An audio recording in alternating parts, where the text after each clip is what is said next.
While it isn't exactly a fan favourite Cyberman story, I have always enjoyed The Next Doctor, the Christmas special which first aired in 2008.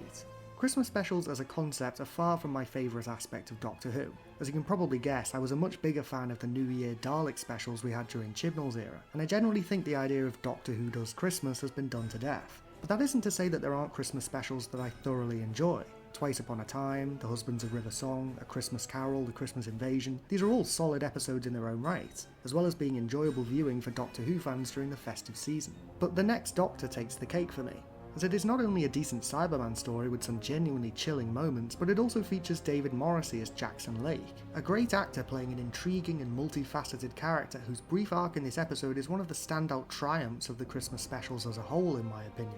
But another aspect of The Next Doctor that caught my attention on a recent rewatch was the twist reveal in the final act that Mercy Hartigan, a cold, calculating and callous character who assists the Cybermen throughout the story, has enough mental willpower and sense of self to dominate the cyber programming when she is installed as the Cyber King, rather than being assimilated into their collective, as is usually expected.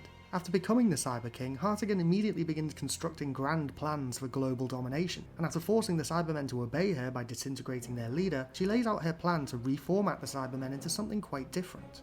In defiance of the Cyberman mantra that logic is supreme and emotions are weak, Hartigan states that she intends to create a new race of Cybermen that combine logic and strength with fury and passion. In the past, I never really gave much thought to this. Just another megalomaniacal scheme concocted by someone in a colourful outfit who co-opted the Cybermen for their own purposes, as is customary with New Who in recent years. But upon my most recent rewatch of this episode, I realised something.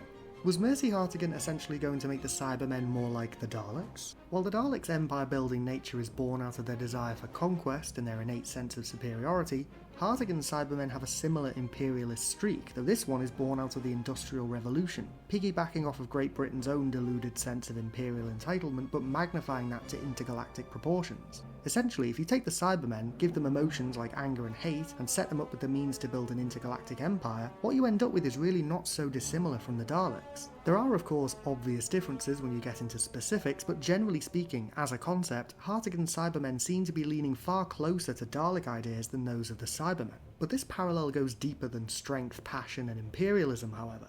There are comparisons that can be drawn between the creators of each regime as well. Though the episode doesn't go into specifics, likely due to the subject matter, it is clear from her dialogue that Mercy Hartigan is defined as a character by experiences in her past, resentment of the male-dominated society in which she lives, hatred for those she perceives as perpetuating injustices committed against her, and perhaps even a deep-rooted hatred of men stemming from acts of violence in her past. When laying out these core aspects of her character, some striking similarities appear between Mercy Hartigan and Davros. Like Hartigan, Davros is primarily motivated by experiences in his past, hatred for those he considers responsible for his injuries, disgust at those he considers to be inferior to him, and an incessant desire to dominate that stems from a lifelong sense of impotence and powerlessness. While the circumstances of their origins are very different, the sinister similarity between Davros's Daleks and Hartigan's Cybermen cannot be ignored. Indeed, if Hartigan's version of the Cyber Empire had come to fruition in Victorian London, it is likely that by the 21st century it will be a force that could potentially rival the Daleks.